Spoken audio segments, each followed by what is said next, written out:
Hello, എല്ലാവർക്കും നമസ്കാരം. ഇന്ന് ബ്രേക്ക്ഫാസ്റ്റിന് ഇഡ്ഡലി തേങ്ങാ ചമ്മന്തി ആയിരുന്നു. ഞാൻ 3 ഇഡ്ഡലി എടുത്തു. നല്ല സോഫ്റ്റ് ഇഡ്ഡലി ആയിരുന്നു. നല്ല വിശപ്പായിരുന്നു രാവിലെ തന്നെ.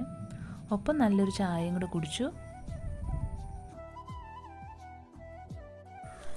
ലഞ്ചിന് ഇന്ന് നല്ല ചൂട് ചോറും അവിയലും മീൻകറിയും മീൻ വറുത്തതും കൂടി ഉണ്ടായിരുന്നു. കുറച്ച് നാൾ കൂടിയാണ് അവിയൽ ഉണ്ടാക്കുന്നത്. അപ്പോൾ ഇതായിരുന്നു ഇന്നത്തെ എൻ്റെ ലഞ്ച്. വൈകുന്നേരം ചായക്ക് വീട്ടിൽ തന്നെ ഉണ്ടാക്കിയ ഒരു പരിപ്പ് വടയും ചായയും ആയിരുന്നു. ഡിന്നറിന് ഇന്ന് വാഴയ്ക്ക മെഴുക്കുവരട്ടിയും തൈരും സവോളയും തക്കാളിയും പച്ചമുളകൊക്കെ ഇട്ട ഒരു സാലഡും ആയിരുന്നു. സല്ലാസ് എന്നും നമ്മുടെ ഇവിടെ പറയും. അപ്പോൾ ഇതായിരുന്നു ഇന്നത്തെ എൻ്റെ ഫുഡ് മെനു.